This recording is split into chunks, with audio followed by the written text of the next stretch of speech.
What's up, guys? Welcome to the Behind the Golf Brand podcast. Today, I have one of my really good friends, Justin Moore. He goes by the Creator Wizard, and he's helped me out a ton. He works with lots of brands, a lot of creators, and he's been in the world. And it's really interesting.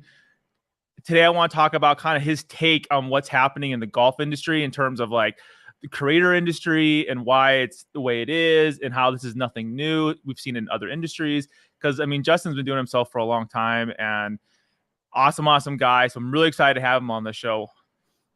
What's going on, Paul? Thanks for having me, man. Looking forward to this. So you know I met you. I bet you probably even know this. Well, you probably do. Maybe I am too. I don't So know. like what was my it? my the guy who mentored me, like he's like somebody was talking about said brought up your name, and I'm like, who's that? So I like did a bunch of research, and I was like, he's like, oh yeah, I'm friends with him, and I'm like, seriously? It's like Kevin Espiritu. Yeah. Oh, Kevin yes, Gardening. dude. Yes, I remember he mentioned that he had like name dropped me when he was talking to you. I forgot about that. That's hilarious. Yeah, so that was like in January, and I was like, what the heck? So that's crazy. I mean, he's blown up a lot on YouTube. Dude, he is, man. He's my idol. I always look at him. I'm like, dude, I need to like get 1 ounce of your creative genius. Yeah, I was at his house like, what was that, 2020? No, 19, right before COVID. No, 20. I'm always confused now. And like we were talking like before like the big wave hit, and I was like, holy smokes, dude. But so do you play golf? That's the first question. I do. I would say this is kind of embarrassing to say on a golf show. I dabble. I'm gonna say I dabble. Like, is that appropriate? Can I say that here? Yeah, I play when I can. I play with friends, but I'm gonna go ahead and say I'm not too great, but I enjoy it. We're all that great. Who cares? So where are you located then? I'm based in the San Francisco Bay Area. So there's a lot of nice golf courses around there. There is, right? There's some awesome ones. Yeah, there's some really, really nice ones. I live kind of in the suburbs outside the city, about 45 minutes, and we've got some awesome. I kind of live up in the hills, and so we've got some really nice ones. That's cool. So I guess my first question to you is like, kind of, what is your background? Like, how did you get into the creator world? Well, my real background is I professionally, I'm an engineer by trade. So I went to UCLA for engineering, and out of school, I went into medical devices, actually, of all things. So completely opposite from the creator economy and all that stuff. But what happened was my wife or girlfriend at the time, April, she started making YouTube videos for fun on the side. And this is me again. I was like in the corporate world, climbing the corporate career ladder and all that stuff. This was 2009 when she started her first YouTube channel. And so this was, to date myself a little bit, this was way before they even had a partner program. You could not make money on AdSense back when we started, basically. And so it very much was like a hobby for a long time for her. And then, so her first channel was all around kind of beauty, cosmetics, like makeup, that type of stuff, because she really liked that, didn't have any other friends in her real life that wanted to talk about that with her. And so she started making YouTube videos. Then what started to happen was, first, brands started reaching out, offering to send free stuff. Right. And so initially, remind you, we were like at our early 20s at this point, and we were like, she was like, yes, free stuff. Right. It's like, don't have to spend money on beauty products, which are expensive. Right. And so she just started getting boxes and boxes of like free hair curlers and, curling irons and all this stuff. And she was stoked about it. Right. But it really was when the first brand reached out offering to compensate her, to pay her. That was like a big eye-opening moment for us, because we were just like always used to looking at this as like just for fun. Like we were doing, it was never something like, oh, actually we could make money doing this. It's crazy. And so I remember the very first deal, dude, it was a Korean skincare company paid her $700 a month for 6 months to make two inclusions in a YouTube video. And like, for us, dude, that was so much money. Like, it's still kind of a lot of money, like, for our very first deal. Right. And so that was the big inflection point for our mindset, was like, wow, what we thought immediately, what if we could find 10 brands, to like do this same type of thing. And so that was what led us down the path of, we started other channels, started a cooking channel, started a vlogging channel, different social platforms. And, fast forward, to now we've done over 500 sponsorships personally over the last decade as creators. About around the 2015 timeframe, I started, my business brain. By that time, I was in business school at night, and I was thinking, man, things are going really great on social media for us right now, but like, what if everything crashes and burns? Like, that's always like, I'm always thinking worst case scenario, right? And so I was like, let me actually leverage all the knowledge that we've gained as creators, but also kind of my professional background, which is like project management, product management, et cetera. So like, what if I got deals for other creators? That was what I thought. Okay, let me start an agency here where I can bring brand partnerships to other creators. And so ran that for about 7 years, paid out millions of dollars to other creators. And so those are kind of the two yin and yang of my personality, of being in the trenches for many years doing deals, but also having been on the other side of it in the big boardrooms with these big brands and big advertisers, helping them decide how to spend millions of dollars across hundreds of creators. It's like a very different conversation. So we could dig into that a little bit more, but those two things are kind of what led me to doing creator education, which is what I do now. So, I mean, when you guys started making money, you're probably like, holy crap, right? Like, this is like, one of the things that Justin has this course is called what, Gifted to Paid, right? Or something like that. How's it go? So I have one course called Gifted to Paid, and then another one called Brand Deal Wizard. Yeah, so it's Gifted to Paid, right? And I think that's like a big disconnect with a lot of creators right now. It's like everyone thinks it's so cool in the beginning to get free stuff. You're like, oh, that's cool. And then you realize the huge like back, part of that deal. It's like, okay, you have to do all that work. And it's like by the time you do all the math, it's like you could have bought 20 of those things, So, I mean, what do you recommend to people that would like to get into content creating? Like, what's the best way of like doing that?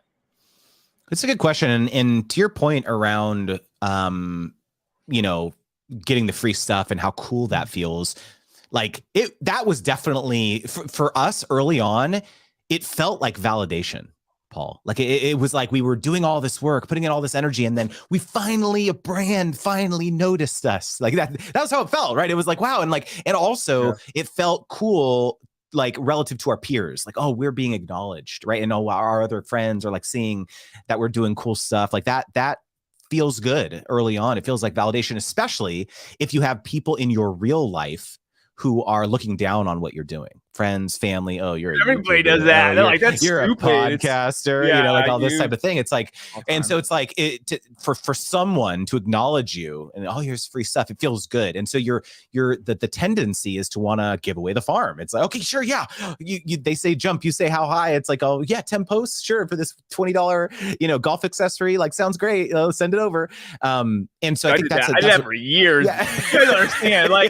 Like Justin changed my life. Like for real. I was like, there's very few people that have changed my life. Justin's one of those people, because like going from that mindset to a completely different mindset is like a huge jump, right? Dude. And especially when you think those first couple of years, you think you're cool, right? Like, oh, I'm so cool. I have the newest X, and it's like, but when you have like 100 new X's and it doesn't even you got to pay your bills, right? I mean, yeah, free product doesn't pay the bills. That's for sure. And I kind of go back to your initial question of like people who, may want to start creating content. The first thing that I need everyone to hear is that the pervasive attitude that I think everyone has is like, oh, it's so saturated, right? There's all these people talking about what I want to talk about. There's no room for me. Like, how am I going to break through? There's so many people trying to do this, et cetera. And I'm here to say that that's complete and utter BS, because there is always going to be a lane for you to share your own perspective, your own voice, your own personal life experiences. And it obviously helps if you have some spiky points of view, things that are somewhat polarizing, or not for polarizing's sake, but like that you actually take a stance on something. There's this person I follow, her name is Wes Cow. She has this article called Spiky Points of View. It's like you have a spiky point of view, not just for the sake of it, but you really truly believe this. For example, one of my spiky points of view is that I believe 99% of creators should not have talent managers, right? You should actually, this is your own business. You should run it yourself as a CEO. A lot of different reasons, but number one is you're building their Rolodex, not yours. And in the age of infinite ability for you to like the beauty of being a creator is there's no longer gatekeepers, right? Like any brand, any company can slide in your inbox or your DMs and say, hey, let's collaborate. Contrast that to the traditional media of yesteryear, where everything had to go through the talent agent. Everything was routed through that person. In the world of talent management, when it's digital natives like creators, they are oftentimes, there's all sorts of other incentives that I believe are actually can sometimes be misaligned. So to kind of go rewind the clock, I have part of this is colored by the fact that I have kind of like PTSD from our first forays into management early on with our YouTube channels. There was these things called multi-channel networks, MCNs, that proliferated right after YouTube kind of blew up in the early years. And what these MCNs did is they forged all of these really kind of predatory agreements with early YouTubers, where they were taking a huge amount of their AdSense earnings each month with the promise of, oh, we're going to bring you opportunities. We're going to get you brand deals. We're going to do all these things. And a lot of it did not turn out to be the case. A lot of it was snake oil and was preying on the fact that no one had any idea what we were doing. Like we had no idea, right? And so it was like, sure, oh, you're going to manage, you're going to help me figure this space out. Sure, here, let me sign this away. And so we had varying levels of like terrible experiences, a few awesome experiences, but I have so many friends in this industry who have been screwed over the years because they didn't advocate for themselves. They just said, okay, I just want to focus on the creative stuff. I'm just going to highlight, I just want to find someone to like handle the business stuff for me. I'll do the creative stuff, right? And my drum that I've been beating over the last few years is like that. If you have that attitude, it's going to be very, very hard for you to have a sustainable and long-term career as a creator in this industry. And so like that I could go in, I could talk for like 3 hours about why I think this is awesome, but because it's very true. I mean, yeah, the industry in the world of golf, like the industry's really changed a lot in the last couple of years. Like I mean, I only started my channel 2 years ago, but my YouTube channel, not everything else. But what I was telling Justin, we were talking before the show, is like in the last 9 months, we've seen a lot of very, very, very big brand deals with like Callaway and Good, and No Laying Up has a big brand deal. All these are these huge brand deals, and it's almost like what I'm seeing, because I've worked with a lot of brands, is the big boys are gobbling up the influencers, is the big influencers, and like tying them up right away. And then there's no like, it's like, you are only going to use our product. You're like, and it wasn't like that before. It was like everyone was kind of like the Wild West and was kind of doing as much as they possibly could. But I just find like that's so interesting because it was never like that till this year. And it's like, and then it's like they all start fighting for control, right? And we're not talking like some have millions of subscribers, but some don't. There might be 100,000. Like, and then the other thing is too on this is I've seen in the last, I would say, year and a half, the mid-size brands or the mid-size third-party retailers are going after the up-and-comers because they know that they need to grab those guys or gals before the big guys do. But is that common, like in other industries? Because I mean, I know you've worked in a lot of different worlds, right? I don't know. I mean, it's all interesting to me. I have, and it's funny because I actually just released a new YouTube video today around this topic of like why it's difficult to get brands in quote unquote traditional industries to can like find the value in working with creators, not just traditional celebrities or athletes or this type of thing. Like, what is the value in working with someone who has a presence on social media? You're absolutely right. Like I've seen this, it's happen over and over and over. In fact, one of my longest running clients, his name is also Paul. He's in the okay, so he has a podcast where he teaches lawn care professionals how to grow their businesses. And he's getting hundreds of thousands of downloads a month on his podcast. And so super niche, but he also was running into that very similar problem where talking with the likes of, some of the largest tractor companies and hedge trimmers and mowers and like all these stuff. And they're always just like, no, we're running TV ads. We're doing magazine ads. We're doing the traditional, kind of direct to home, type mailers to, contractors, et cetera, et cetera, et cetera. It was just like banging against a wall for years and years and years. And then the floodgates opened. What happened was all it took was like one domino to fall, where one of the largest, kind of biggest companies in that space decided to kind of start dabbling with influencer marketing, working with creators. And then what happens? Everyone's looking like this. right? For those of you listening and can't see this, it's like you're looking side to side, right? It's like, oh, what is my competitor doing over here? Oh, if they're doing influencer marketing, then there must be something to that, right? And so this is oftentimes the advice that I can give to creators who are in traditional niches and industries is like, it takes a while to chisel away. And if you have this mindset of just like sowing the seeds, doing the education, and understanding that it will take a little while for you to be able to reap that. Those are the types of people who ultimately break through. Because what happens when you position yourself as the educator, the thought leader, the authority on this type of space? Yeah, it may take a while, but when they ultimately do decide to write those checks, you're going to be the first name at the top of the list because you were kind of putting in the work, providing value the whole time. So, I mean, I was amazed, honestly. I was like, holy, like, the deals that are being made are like not like a normal, oh, it's a 50 grand or 20 grand. You're talking like millions of dollars. Like, and the other thing I'm seeing too is you're seeing a lot of what's the word? Consolidation, I guess the better way of saying it, where it's like, we'll get a bunch of creators together and we'll call it X, and then X will be then sponsored by ginormous company, right? And it's almost like, is that something you've seen a lot too in other industries, like, that you've been in? For sure. I mean, I think that all bets are off, I think, when traditional brands start splashing around some of these large marketing dollars. It's in their best interest to gobble up market share and share of voice. It's like they just want to, if they're able to, if they decide, look, okay, we've got, do you actually know this statistic? Like, how much does Callaway spend a year on like advertising? Do you know? Probably $1 bazillion. I don't know. Yeah. I mean, they own Topgolf now too, right? So let's just say. Let's just say they spend $50 million a year on advertising. I don't know, I'm making it up, right? And of those 50 million, a certain, let's say 20 million is broadcast, 20 million is, out of home print, whatever, putting aside sponsorship dollars for athletes and stuff. And then previously, maybe like digital partnerships with like creators and influencers and stuff like that maybe represented 1% of that overall budget, right? But if you move into, let's say for 2024, they're planning for their budget for their calendar year, and they decide, okay, we're going to up it from 1 to 10%. Like that's a huge amount of dollars. And the thing I always like, because I ran this agency for many years, like one thing I always like to talk about is like, it's like really hard to deploy lots of marketing capital. Like it's difficult. Really? And so like you think like, oh man, it'd be hard to spend money, but no, you can't just like walk into, an ad agency and be like, hey, I want to spend $10 million. Like in the next, it's hard. It's hard to figure out like places to park that money.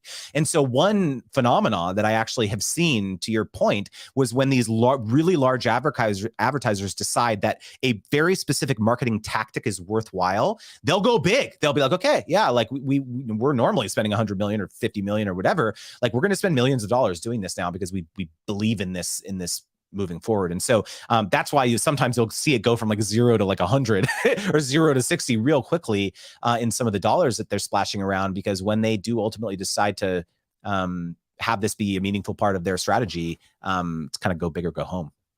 So, I mean, for somebody who's starting out as a creator, and let's say, I mean, we use golfers, for example, like, would you say if you're beginning out, is it good to be gifted, or you just start charging people, or like what would you say if someone was brand new at being a creator?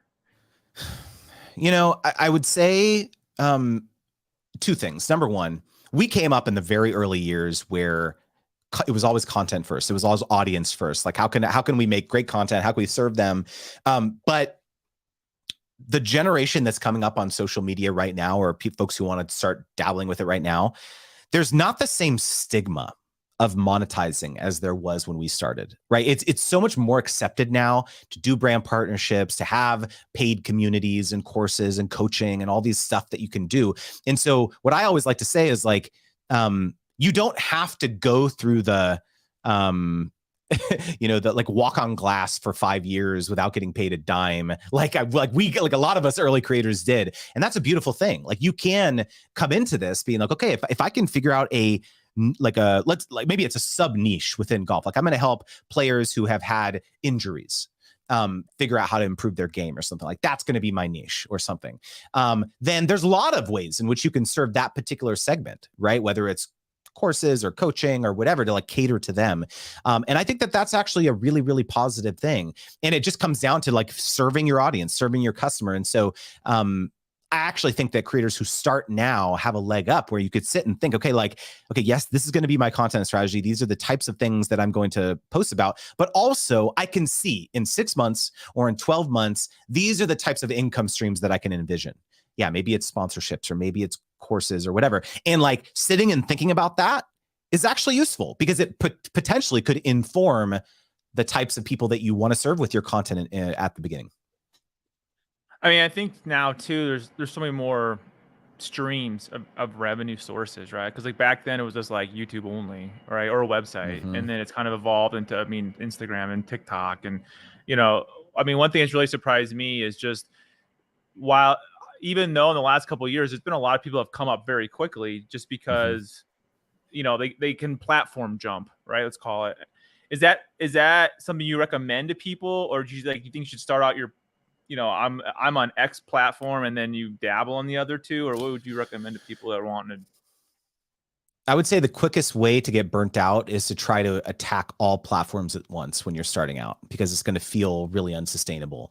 The one caveat I will say though is that we are now in a time which is unlike any other time in the history of social media, where you can create a single piece of short form content and publish it across a bevy of platforms without basically changing anything. Instagram Reels, TikTok, YouTube Shorts. You could post stuff on Pinterest idea pins now, on Reddit, on X. You can get paid to post on Twitter/X now. So like the same asset, you can basically cross post it in a bunch of different places. So if I was giving any advice to any person coming up today, it would be short form content. That would be where I would start. That's the path of least resistance. It's the easiest to go from idea to finished piece of content.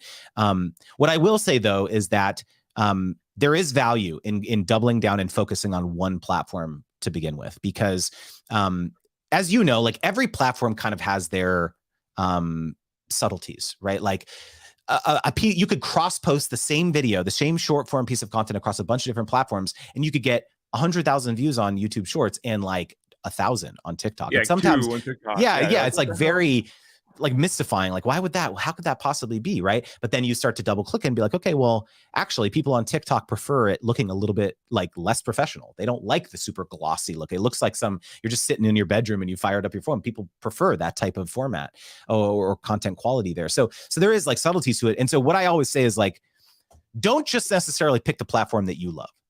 You have to pick the platform where the audience that you want to serve loves. That's what you should be focusing on. And so going back to I think it is a little bit difficult early on when you don't have any sort of audience. But like here's a good example of like my friend Paul, right, who runs the Green Industry podcast. His audience of who he wanted to serve is like, these are guys who are on lawnmowers all day long. And so for him, listening to stuff, they're like already, want to grow their business. Yeah, so like, perfect. I should start a podcast. That was the genesis of that idea. But because he thought of it was him. It was like I'm listening to podcasts all day long because I'm on the mower.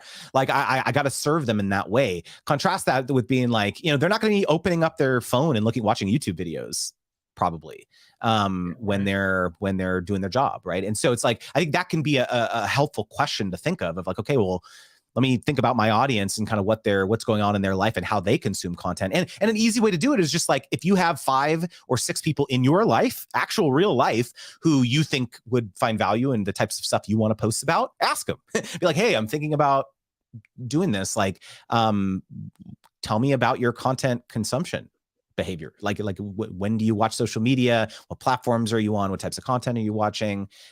If I were to start creating content about this type of thing, what would be your preferred way to consume that content? Is it a video? Is it short form? Is it a podcast? Do you want to read it? Like that's been another really interesting, eye-opening thing for me, Paul, is that like, I've really doubled down on my written blog because really? like, yeah, dude, because like I've realized like, if I was analyzing search traffic on Google, like if you go, I am the number 1 result for how much to charge for a brand deal, because people are searching for this stuff, right? It's like they're not necessarily thinking, oh, let me go to YouTube or let me go to TikTok. Watch a or video whatever. about some dumbass like talking yeah, about let me minutes. Google this and see what articles I can the read. answer And right so, now.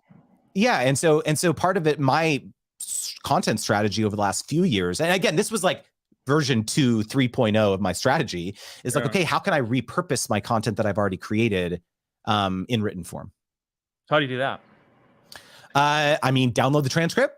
Now, like if I was doing it now, the playbook would be download the transcript from YouTube, use ChatGPT and or some freelancers to help me repackage this into a blog post, embed the video on the blog post, clean it up. Yeah. Clean it up. Yep. Dude, I knew you were gonna say that. Yeah. Dude, you understand? Like, Justin's one of the smartest guys I know. Like, I guess tell the audience tell the audience how much you and your wife has made since you started like your stuff. Yeah. Like, this is no joke, you guys. So actually, I was just interviewed by Insider for a thing, and they actually made me send them a proof of the income. Really? To, like, fact check it, yeah. Because I talk about this a lot, but we made 4.5 million working with brands since 2013, since I started keeping QuickBooks. So it's probably more than that because I wasn't good at like keeping books back then. But yeah, it's been 4.5 million, and again, paid out millions to other creators over the years as well. So it's been yeah, man, it's been a huge part of our revenue streams, our family income. You guys are doing lots of things, right? Because I mean, like, I took Justin's Creator Wizard course, which we'll talk about in a minute, earlier this year. But I mean, you guys are on Amazon. You have your YouTube channel. You have a really big. I mean, you and your wife have that channel together. That's really big too. I mean, you have a lot of different stuff. You do live streaming, and it's like all kinds of. Like, I'm just golf, right? Pretty much. So it's like they're doing like really cool stuff. Like, what was that thing you guys doing to some resort or something? What was that with Nickelodeon or who was that? Yeah. I mean, we've had just some awesome, amazing opportunities over the years, dude. Like, yeah, like we went to it was called Azul Beach Resort in Cancun recently to kind of showcase what they've all the amenities that they have there. So part of the cool thing about our journey is that we've shared so much of our life. We've shared our relationship, we've shared our marriage, we've shared kind of our pregnancy journey and raising our kids. So it's like we haven't been in like just a specific niche the whole time like you are. And so there's pros and cons to that, right? Because if you're talking about everything, oftentimes you're talking about nothing. Like that is a danger of like just being a general like lifestyle influence. I'm going to talk about everything, this type of thing. That is dangerous for sure. But it has afforded us the ability to enter into a lot of different verticals, right, in terms of family and travel and hospitality and food and so a lot of the advantage is that we've built up all these amazing relationships over the years with brands and especially advertising agencies who represent a lot of brands. And so if we do good work for one of their clients, then they're going to immediately put us in the deck for their other clients because, we just worked with April and Justin. They were so amazing. We should definitely work with them again on this other new project. So yeah, I mean, it's been, I will say though, I want to be like totally like vulnerable here for a minute, is that like we've had some big successes, but we've also had some really big failures, dude. Like really? we have, yeah. Oh, for sure, dude. Like we tried to launch a paid membership in 2013. So what happened was like back in the day, one of the pieces of content or the formats of content that we were getting hundreds of thousands of views per video, dude, was we would do these relationship advice videos because a lot of people came to us and like we have I think my wife and I, we've been together 17 years now, so we must be doing something right. But like back in the day, like we talked a lot about what we view as like some of the pillars of like a successful relationship and marriage, and people came to us for that. And so what happened was we had a company approach us and they were like, hey, everyone is coming to you for relationship advice. Let's make a relationship membership. Right? Like there's trainings and all this stuff. And we were like, yeah, that sounds awesome. Like, honestly, it came from a place of like, we were excited about this, of like helping improve people's relationships. And what the biggest mistake that we made was that we went into a vacuum, a cave. We told no one about the fact that we were doing this. And 6 months later, we emerged and we were like, ta-da, here's our $20 a month membership, like join. And everyone's like, it was just like the So worst who reaction dis? you can possibly New yeah phone. worst Yeah, like new phone, who dis. It was like worst possible reaction. yeah. And we got flamed. We got absolutely roasted. Sell out. Like, how dare you? This whole, it's been a long con. You were trying to like money grab all this stuff. And it was really, really humbling for us, dude. And it was really, really demoralizing. And so we, kind of try to limp along. We did it for a while, and we actually had some amazing transformations in there, but ultimately decided to wind it down because it, didn't have the impact that we hoped it would. And so we kind of licked our wounds for a couple of years. But it's like, it's important to like tell the story that it hasn't been this like rocket ship, straight up hockey like, stick to everything's success. so great. No, like we've had, and I think that's part of the, like sobriety that you need to have around being a creator, is that your income streams can change very significantly. Like, man, we were in the height of our YouTube when we were like killing it. We were making 25K a month on our YouTube channels. Holy crap. And now, like, and that was like, represented 90+% of our income at that time. And now our YouTube AdSense income represents less than 1% of our income. So it's like talk about such a massive swing, and you have to be kind of if you just focus just on that forever, you'd be like broke. You know what I mean? Like you'd be screwed. Yeah. And so it's like, and so what I'm saying is like, it's not for everyone. It's not for the faint of heart. Like I get it. If you have a 9 to 5 and you can punch the time card and kind of check out when you come home at night, like that's fine. Like I'm never going to like complain, or I'm never going to like put that down, because there's value to like having that mental relief of where your income's going to come from. But at the same time, it's so beautiful. Like if you really look at it, there's no ceiling for your income potential and your impact potential when you work for yourself, in my opinion. So, I mean, if you are new and you have a channel right now, or let's say you have a couple thousand subscribers, or not even that many, it's even just enough to be monetized, let's put it that way, and you have a small Instagram account, whatever, a couple thousand followers, would you recommend for that person to continue, like, I mean, would you say, like, I guess one idea is you make a YouTube video, right? You could chop it up, turn it into some shorts, or maybe one good short out of that 5-minute YouTube video, and then try to repurpose that in other places and just try to, I don't know. I'm trying to think of ways somebody could like further their content creation without having to like go crazy. Yeah. So, I'll be totally honest here, man. I'm still figuring this out. Like for a long time, that's what I've been doing. Is I do this, like you said, I do this live stream every Friday, and I download the replay of that and I chop it up and use it for shorts.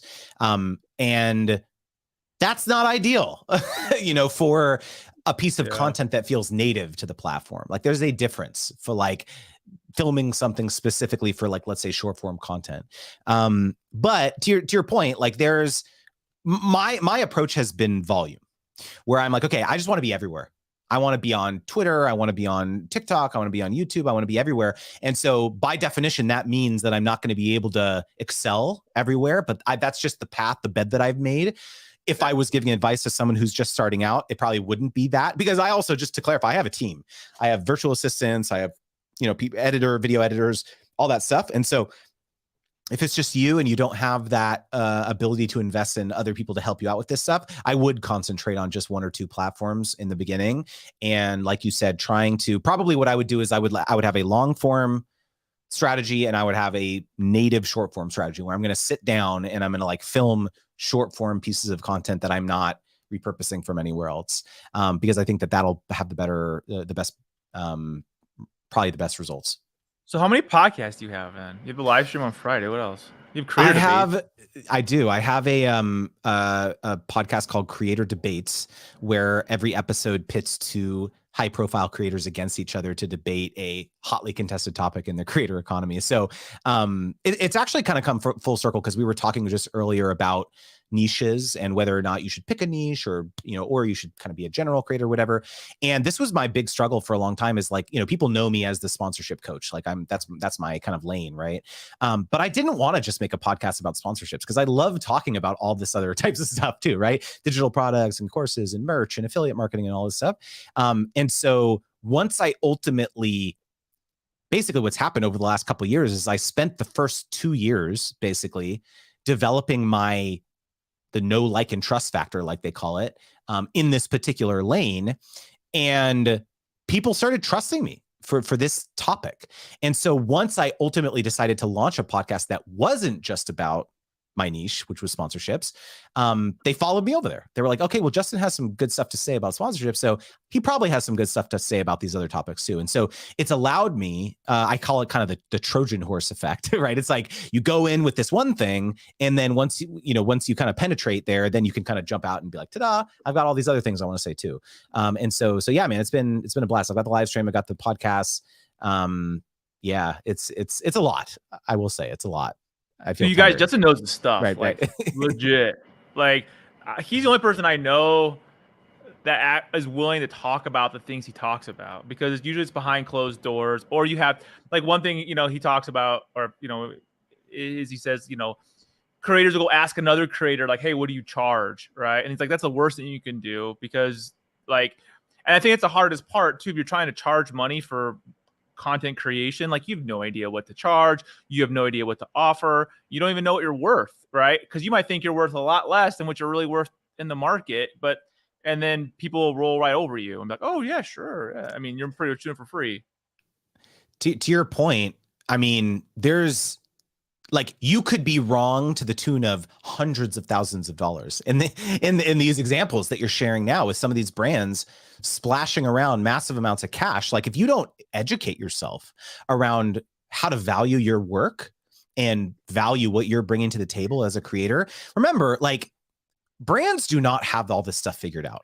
Everyone thinks, oh yeah, brands, like, yeah, you really do think that. Like, I mean, you realize that you're the one who has the authority. They don't. I mean, they have the money, but they have a damn clue.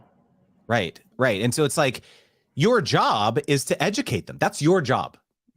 You shouldn't just be like, oh, this brand's they're so stupid. They're paying $20,000 for these magazine spots like that. They're clueless, right? It's like, and this is the tendency when you come in and talk with brands in some of these traditional categories. Sometimes it's just like, you have to unlearn that. You have to be like, okay, look, this is what they've done to date, but now it's my job to come in there and help them understand how they can supplement their current strategy. I'm not coming in and saying that you're an idiot, brand.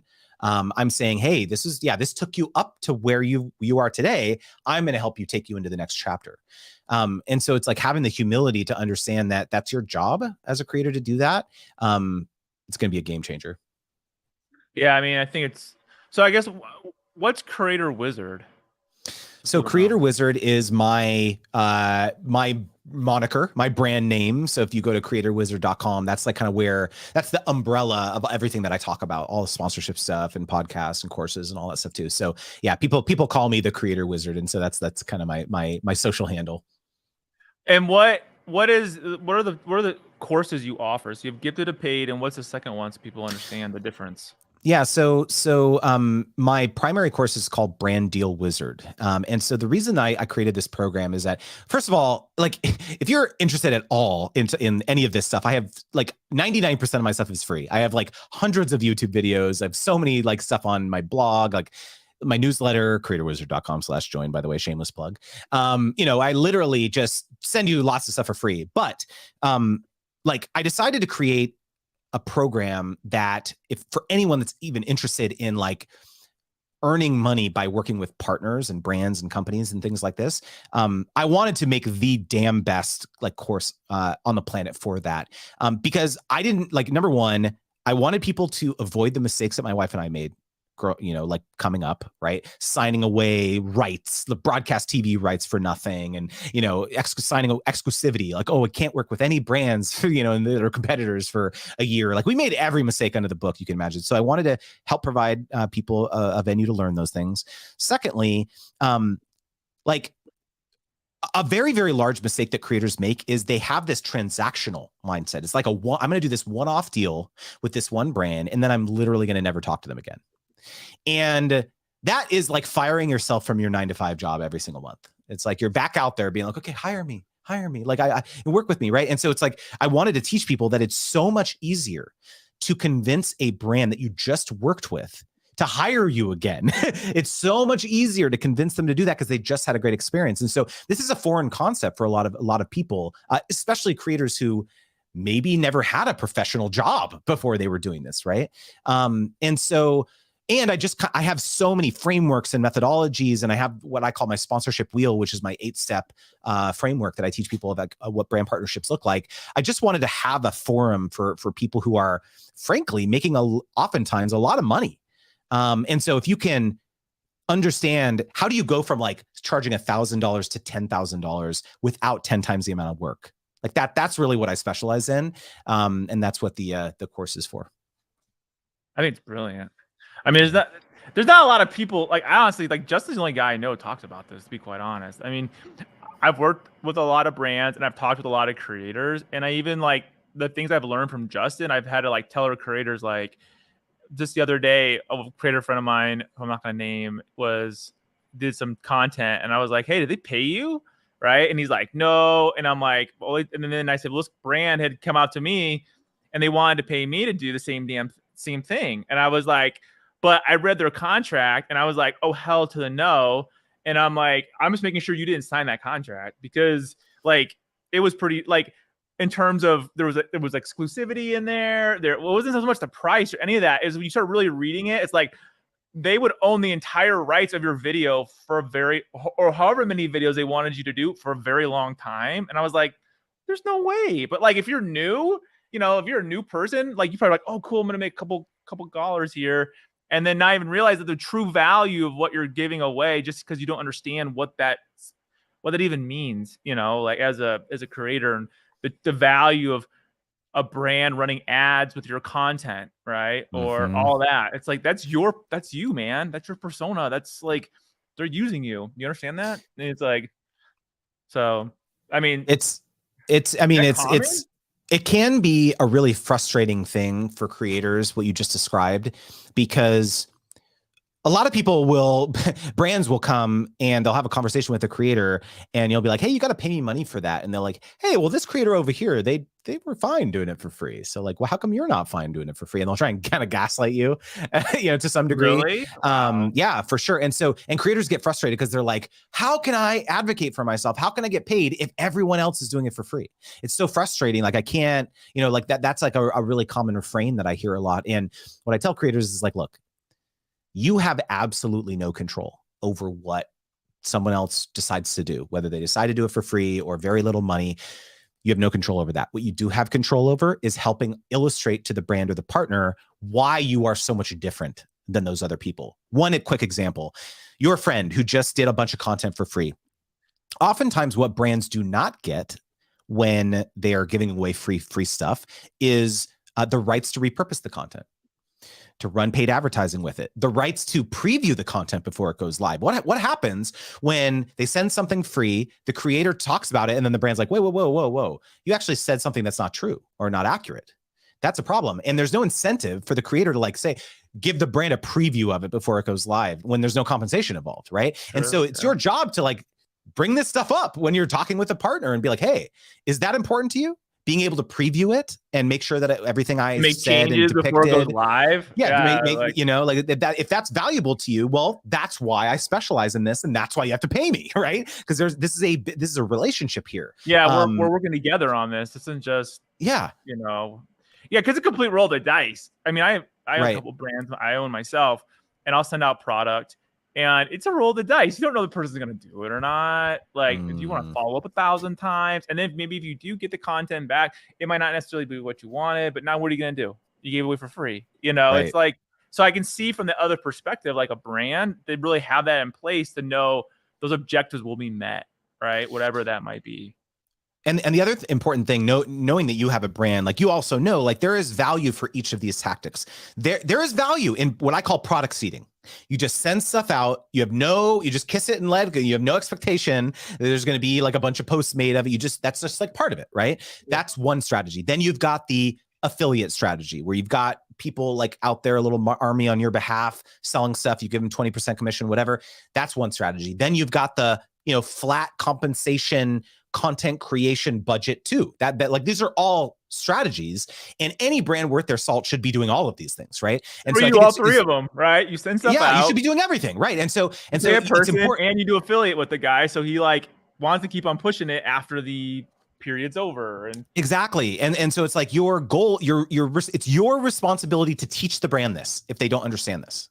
You say like, hey, like, here's all these different ways in which you work with creators. Like, it's all fine, good and well if you're used to doing it for free or whatever and do this over here. But, oh, by the way, over here, this is what I specialize in. And if that's what you need, give me a ring. But if not, sayonara, basically, right? And so you just have to have that confidence, and it comes with educating yourself. What do you think brands look at when they want to partner with somebody?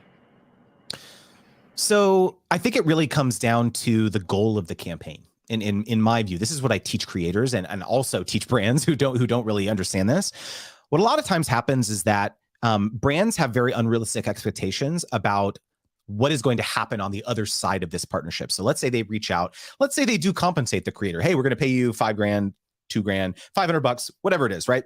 And they're expecting expecting that this is going to be like a Facebook ad, right? They're going to be like, okay, we're going to put $500 in and we're going to get 2 or 3x ROAS, sales, like return on ad spend. Yeah, we're going to get these sales we're going to get conversions on the other side. Harder one to do.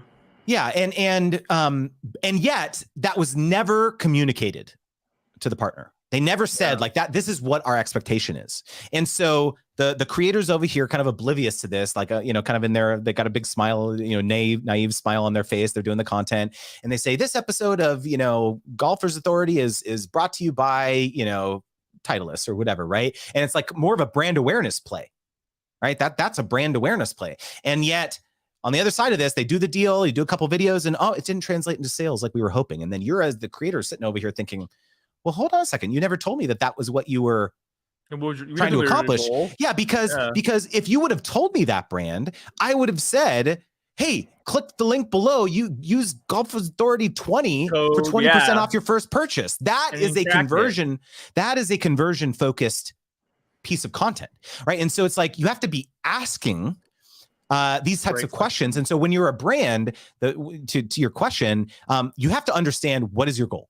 Is it conversion? There's 3 types that I always teach. It's conversions, right? Where it's sales, app downloads, software trials, whatever it is. Then there's repurposing, where the reason that they want to hire Paul is because they want to leverage your name and likeness to run ads or to put it on their website or to repost it on their social media channels. Like that's a goal, right? And so you probably don't care at all how many sales are generated there, because that's not the goal. And then you have awareness, right? Where it's like, products that were previously only sold in Europe or Australia, and now they're coming to the US. This is a brand awareness campaign. We want to get this splashy. We want, we want the Behind the Golf Brand podcast powered by, Callaway. Yeah. Whatever, with the badge. That's awareness. So there's different tactics that you need to employ based on the goal of the campaign. See, that's what it is. Like it's like you can't go to school for this. I mean, honestly, the only way you learn is by doing it, or you take Justin's course. Yeah, I need to set you up as an affiliate. Click for Paul's affiliate link in the description box. I don't have an affiliate link. I'm not even looking for an affiliate. I need to give you one. Yeah, jerk. Kidding. But honestly, like, until I met Justin, like, I didn't understand any of these things. Like, you don't know. You just don't know. And then unless you know somebody who's like professional in this world or who's very successful, like, they know their stuff. But it's like they don't know everything either. It's like whatever you learn on your way up, right? But once you get to a certain level, it's like you're not really learning that no more because you don't need to, And I think like what's so key about people like Justin is that you're able to learn from somebody that knows what they're talking about, especially when you're a new creator. And for this example, in the golf industry, it's like lots of guys always reach out to me and say, hey, I got a new, what do you recommend? What do you recommend to do? And I'm like, oh, I should have Justin on the show. So like he could at least like explain, like, what do you do if you're just new and how do you try to make money at this? Or, maybe you do some free stuff and then you make it paid later on. You never know. It's like one thing I think when Justin got through Justin's course is like it's a lot about relationship too. It's about a relationship with that company or that brand or that PR agency or whoever it is. Cause like that's 90% of it right there, and it's execution at the second half. But I mean, what do you think in terms of that?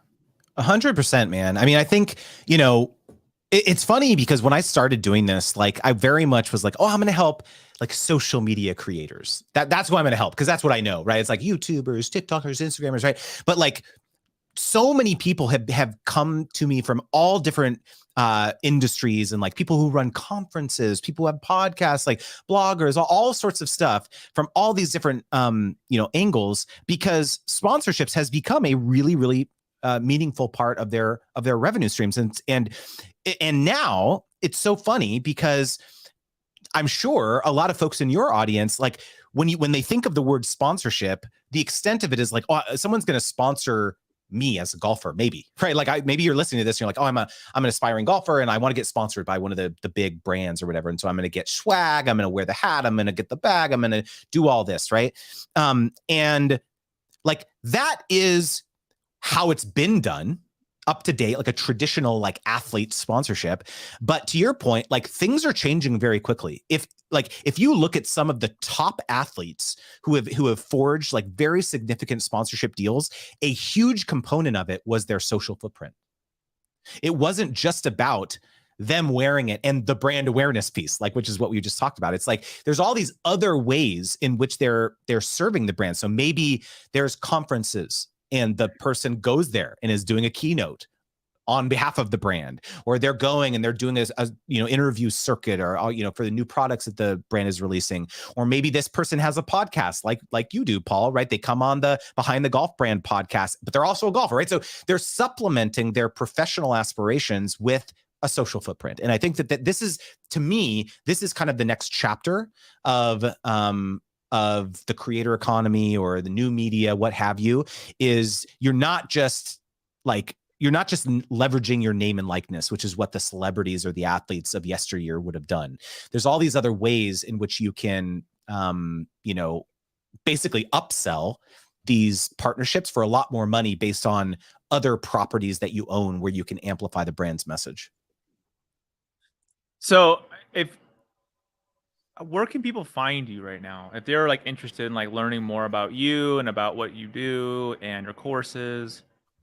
Yeah, I say the best way is just my free newsletter, creatorwizard.com/join. I share everything, all my videos and my courses and coaching and all that stuff on there. And I send it out 3 times a week. I actually send you paid sponsorship opportunities every week if you're on that list as well. So you can start getting familiarity with like, oh, this is a brand that's like trying to pay creators right now to like talk about them, right? These types of opportunities exist. But then more generally, I send out, videos, and I actually have started sharing some of my like coaching calls live, like publicly, if that's your thing too. So I got a lot of stuff out there, but probably the newsletter is the best way. How many times do you do Brand Deal Wizard a year? I do it 3 times a year. And in fact, cohort number 10 is starting enrollment in about 2 weeks now. So crazy. It's been 10 times.